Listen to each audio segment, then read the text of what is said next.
G'day guys, Steve Morgan here for Fishing Monthly Magazines, doing the first of our CJ tests powered by a Mercury motor. This is the CJ 460 Velocity Sports. I'm with Gary Fitzgerald from CJ. He's the National Sales Manager.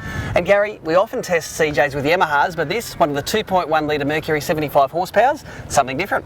Yeah, certainly. You know, of course, we've done heaps of Yamaha stuff in the past, and you know, we've taken some feedback on board, and people said, hey, how about some other brands? So actually one of our dealers down in New South Wales, he was the first to put his hand up, and so this is his engine, and he's the first cab off the rank. This is the first one off the production line, so we're going to give this combination a test. So tell us through the hull. This is a 4.6 metre hull on the version of the Samurai hull. Run through Samurai 101 for the people out there. Okay, Samurai hull, we've had that one out for a few years. That's our latest generation of hull design. So they're all got 5083 4mm plate bottom as a minimum, 3mm slab sides. They've got that beautiful swept bow, wide body configuration. They're all running reverse chines, and we run that cap keel on through the full length of the boat. So it makes a really strong boat, nice sharp entry. We flatten out at the transom for good stability at rest,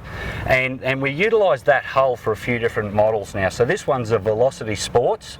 We also run our stand-up centre console, which is our Vision, and just recently you did the test on the 460 Ranger. That was a tiller steer, and we did that one in Bundaberg. So we're using that hull for a few different deck layer configurations. Now that's sports in the name. It means side console in CJ speak, doesn't it? Yeah, it certainly does. This one's a Velocity Sports. We can do a Velocity, which will be a centre arrangement for a sit-down console. So you know, there is different options there as well. Now the first I look at this boat, the first thing I think is that is one ginormous console sitting in there. Tell us the theory behind the massive console on the side. Well, the trend is these days, you know, us boys, we want to jam all them electronics on there. So it's the same size console that you get in a 590 Velocity that you get in a 460. So we recognise that you're going to need the same sort of, you want the big electronics packages, you want plenty of storage, and you want that nice big console to keep out of the weather a little bit. So we've gone for consistency across the range. And I've got a lot of comments about that big grab rail as well. It's a real benefit when you're out on a rough day, something to grab onto that's not flimsy. It's all the way around. You're going to have a great experience. Now tell me about the beam of this hull. These Samurai hulls tend to be always beamy. What's the beam on this guy? So on a 4.6 metre boat, we've gone half the length of that. It's 20. It's beam. 2.3. Yeah, 2300 wide. So you know, real beamy for its length, and it's a win-win for us. You know, it's really made our boats four-stroke friendly going forward. That width allows us to do more at the front end with that 5083 plate bottom to get a sharp entry, and then we flatten out at the back for that great stability at rest. Now I noticed this is supplied on one of the Dunbier-made CJ trailers, and there's a pretty good deal if you put a CJ boat on a CJ trailer. Tell us about that. So you get an extra year's warranty if you get the CJ boat on the CJ trailer. In that combination, there's a couple of different versions. You can get a C-section galvanised steel, or you can get, like this one, it's an I-beam alloy arrangement. And all of those CJ trailers, I like the fact that none of them are an enclosed box section. You know, there's nowhere for the salt water to get and hide and pool. Very easy to wash down, very corrosion resistant. So I think a big tick for the design there. This rig here, price range, give us a bit of a ballpark price, because it looks like it's light enough to tow behind a family car.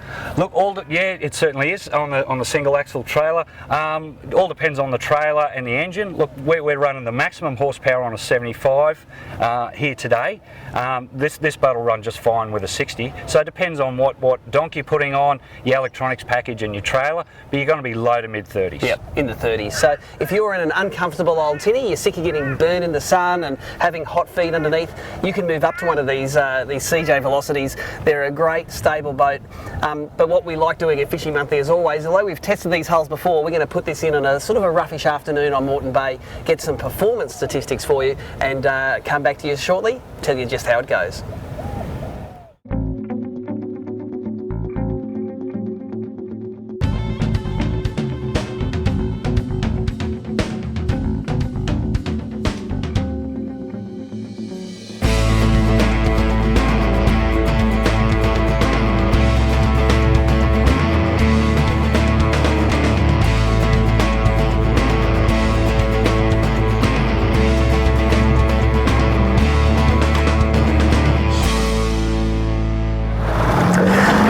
was quite a nice afternoon out here from Raby Bay. There's a bit of a leftover northerly sea breeze chop coming through, which meant we couldn't get it up to wide open throttle. It was a little bit big to get this 4.6 metre light aluminium hull up there, but we did find that the best economy was at 4,500 RPM, where she travelled at 46 kilometres an hour using 19 litres per hour. Now when you do the sums, that gives you 2.42 kilometres for each litre of fuel burn, and that's pretty typical of this 2.1 litre Mercury platform. The boat itself, it's all about beam, beam, beam. This thing 2.3 metres wide, 4.6 metres long. It's half as wide as it is long, which means it's very stable. There's plenty of room in it. If you want to go camping, there's enough room for all of your camping gear and then some. The front casting deck is actually a little bit over a foot higher than the main cockpit, which means you can do your rough water fishing down here and your calm water fishing up the front. And of course, like all of these CJ hulls, they have this mounting plate for your bow-mounted electric motor, and nearly every single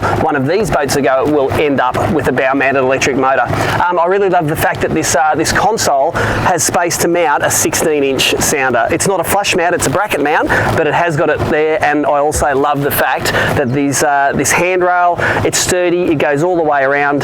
It's a very practical addition. The side console looks too big, but it's very practical. And I think anyone that does a lot of fishing in tropical Queensland, anyone who does fishing in rough water will appreciate the fact that this has some dry spaces behind it.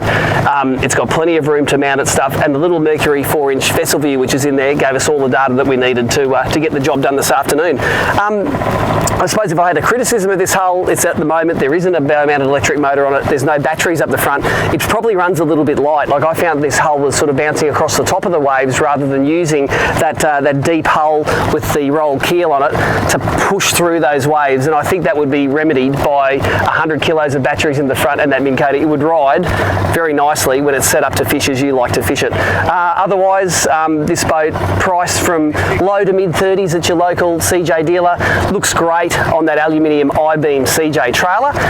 And remember that if you buy the CJ trailer, you get that extra 1 year of warranty and that extra peace of mind. So as usual, the CJ Samurai hull, it impresses. It's a great, practical, Australian-built fishing boat that will suit your fishing very nicely indeed.